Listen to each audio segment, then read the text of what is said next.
وجرات مصي زمحدر كاب شرعي مصي زخون قدوفو خالي تعدن تهزبن كردا بقوانقوا كوي يحنقلو فلو كلير كوينو كومينيكيت يقول بعوي جن ودعدي أو عدو أي سرق ودعدي أو عدو أي حشون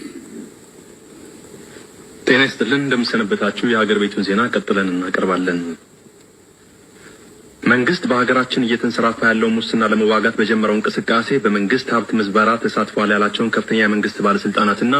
ከባለስልጣናቱ ጋር በመመሳጠር ህገወጥ ብልጽግና አግኝተዋል ያላቸውን አንዳንድ ነጋዴዎችን በቁጥጥር ስር አውሎ ችሎት ፊት ማቅረብ ጀምሯል። ተቆጣጣሪ ባለስልጣን ኃላፊ የነበሩት አቶ አሰፋ ብርሃ ይገኙበታል። አሰፋ ብርሃ ላይ የቀረበው የፖሊስ መዝገብ ደግሞ ባለስልጣናቱ ከነጋዴዎች ጋር በመሆን የደብረ ዘይት ዱቄት ፋብሪካ፣ ጣይቱ ሆቴል፣ ሐረር ማተሚያ ቤት፣ ጉለሌ ሳሙና ፋብሪካ፣ አባይ መስክ ለስላሳ መጠጥ ፋብሪካ፣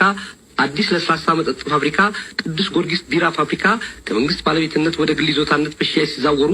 የተከናወነው የጨረታ ሽያጭ ህገወጥና የተጨበረበረ ለመሆኑ የተገኙት የሰውና የሰነድ ማስረጃዎች ያመለክታሉ ብሏል ፖሊስ። ወዳዕዲ አው ዓዱ አይሰርቅን፣